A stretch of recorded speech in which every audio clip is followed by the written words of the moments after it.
Di Kompas Petang, Saudara Ketua DPP PDI Perjuangan Said Abdullah menyebut Ketua Umum PDIP Megawati Soekarno Putri menugaskan Puan Maharani untuk berkomunikasi dengan Presiden terpilih Prabowo Subianto. Menurut Said Abdullah, tugas komunikasi yang diberikan Mega untuk Puan akan jadi pertimbangan bagi rencana pertemuan antara Megawati dan Prabowo Subianto usai gelaran Pilpres. Said bilang Megawati sangat berhati-hati saat mengutus Puan untuk menjalin komunikasi dengan Prabowo. Puan diutus tak hanya sebagai kader PDIP, namun dalam kapasitas sebagai Ketua DPR. Tergantung kedua belah pihak apa isi komunikasinya Mbak Puan dengan Bapak Prabowo. Pak Prabowo membahas tentang apa, Mbak Puan tentu misinya adalah bagaimana membangun Indonesia ke depan. Dan betapa hati-hatinya Ibu Ketua Umum ketika meminta Mbak Puan untuk menjalin komunikasi. Itu artinya Ibu Ketua Umum memberikan penghormatan kepada Pak Prabowo karena yang diutus adalah Ibu Puan yang melekat dalam dirinya sebagai Ketua DPR. Mantan politisi PDI Perjuangan Marwarar Sirait angkat bicara soal wacana pertemuan Presiden terpilih Prabowo Subianto dengan Ketua Umum PDI Perjuangan Megawati Soekarno Putri. Kata Ara, Prabowo sudah berulang kali menyatakan akan merangkul semua kekuatan usai Pilpres. Ara mencontohkan Presiden Jokowi yang merangkul Prabowo usai Pilpres 2019.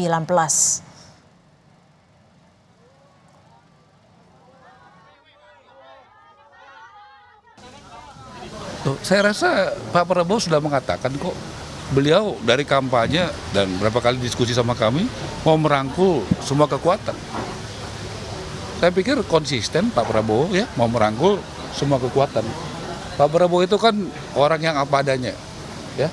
Pak Jokowi juga berpikirnya selama ini Pak Jokowi kan merangkul banyak kekuatan.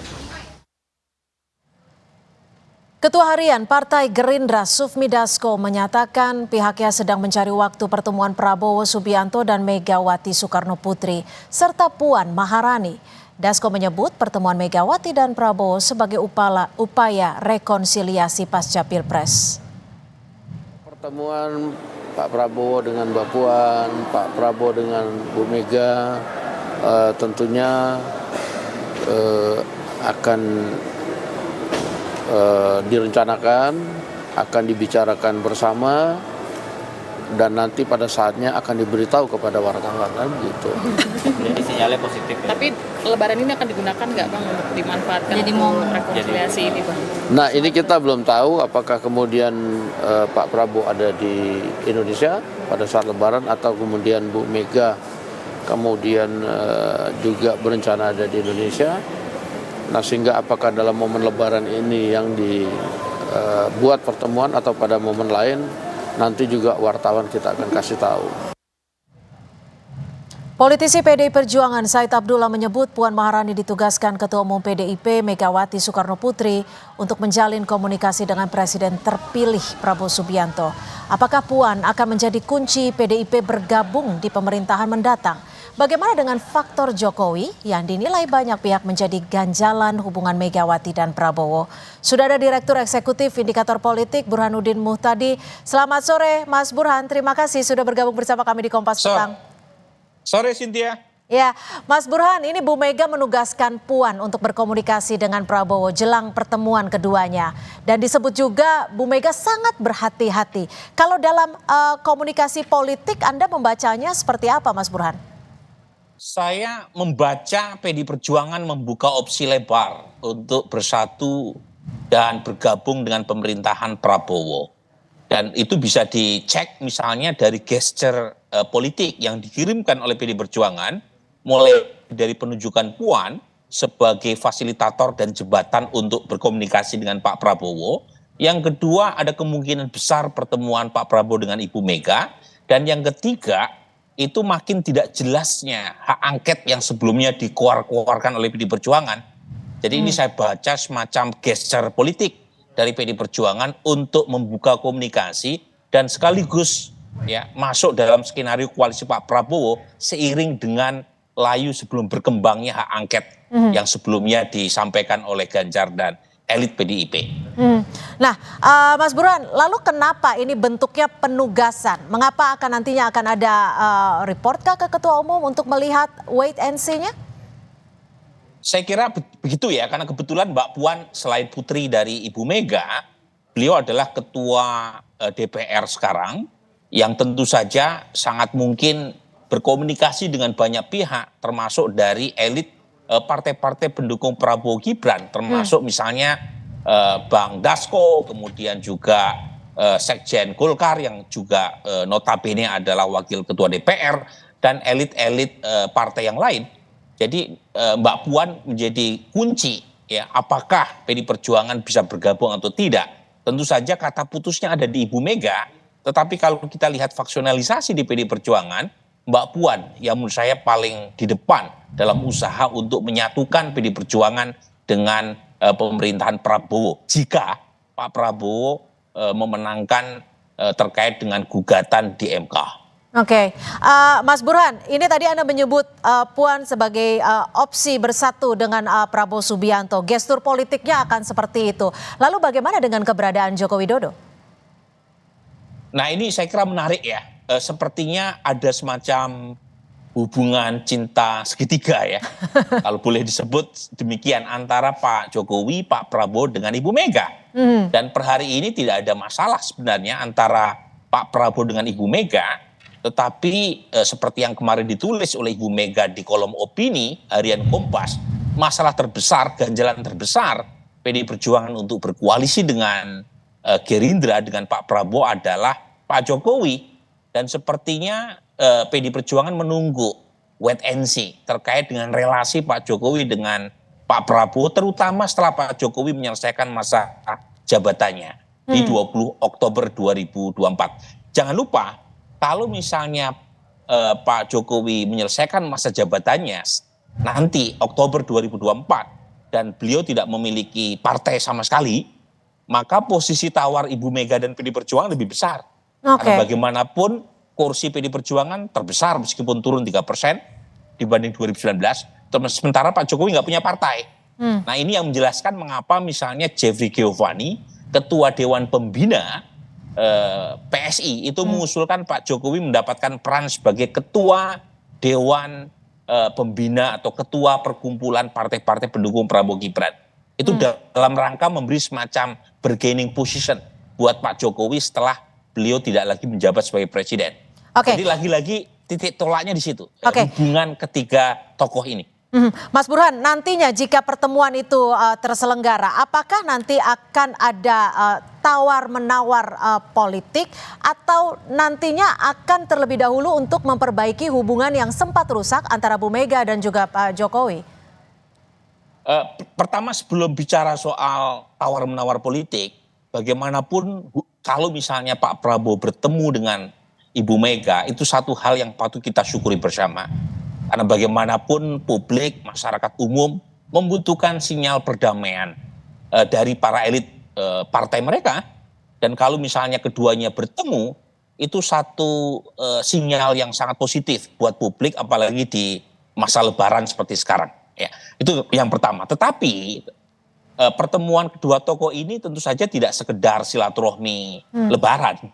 Pasti ada pembicaraan berkaitan dengan skenario ke depan, dan sangat dimungkinkan pembicaraan itu juga berkaitan dengan semacam pertimbangan atau penjajakan jika PD Perjuangan masuk ke dalam pemerintahan. Nah, saya pribadi Cynthia itu berharap PD Perjuangan tetap konsisten.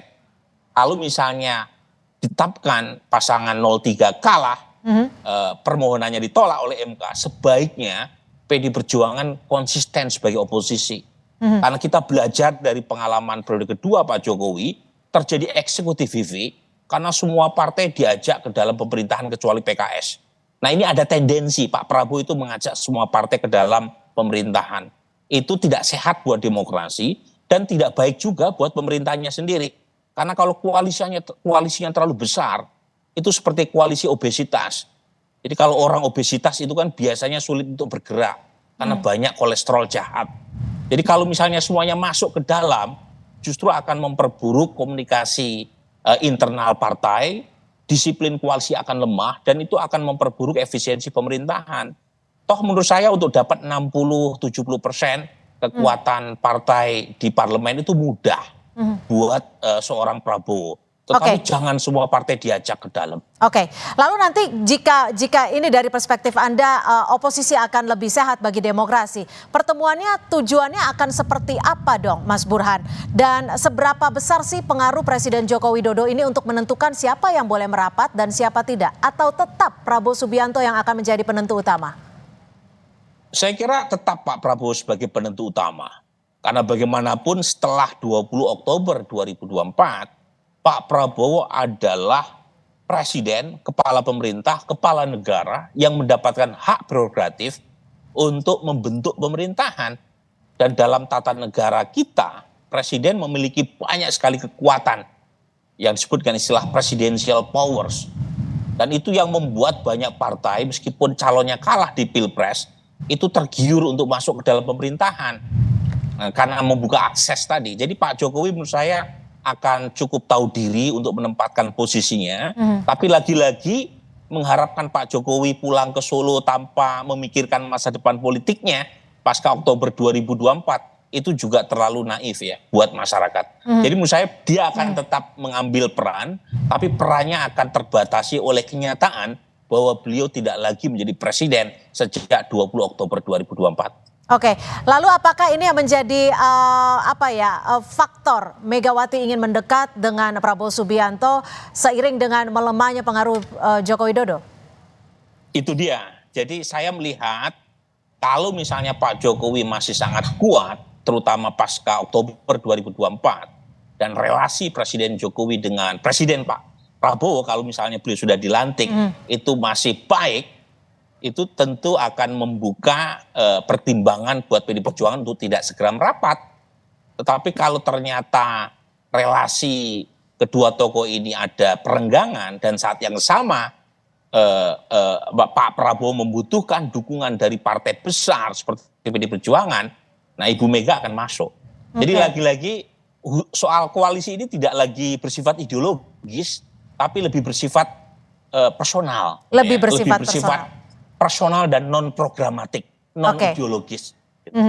Mas Burhan, kita kan tahu ya kalau kita flashback ke belakang gitu, secara historis hubungan antara Megawati dan Prabowo Subianto ini bisa dikatakan sebenarnya harmonis, tidak pernah ada masalah. Lalu jika nanti memang ada kedekatan secara koalisi atau bergabung nanti ke depannya, kita nggak tahu. Lalu bagaimana dengan posisi Gibran Raka Buming Raka nantinya? Nah ini menarik ya, dalam sistem ketatanegaraan kita Cynthia, Wapres itu tidak memiliki kekuasaan yang besar.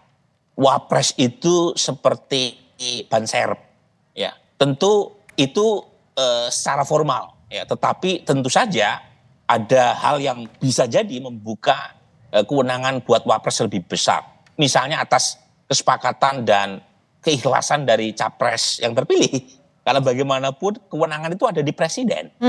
Nah, tetapi lagi-lagi kalau misalnya ada kesepakatan dari Pak Prabowo untuk memberikan peran lebih kepada Gibran, bisa saja ya Gibran punya kesepakatan lebih atau kewenangan lebih besar dari yang semestinya. Tetapi lagi-lagi kata putusnya ada di tangan Pak Prabowo, bukan Mas Gibran. Meskipun Mas Gibran punya iuran elektoral yang besar yang membuat Pak Prabowo menang dalam Pilpres kemarin. Oke, baik. Terima kasih atas perspektif Anda, Burhanuddin Muhtadi, Direktur Eksekutif Indikator Politik. Sudah bergabung bersama kami di Kompas Petang. Selamat sore. Sore Cynthia, sore semuanya.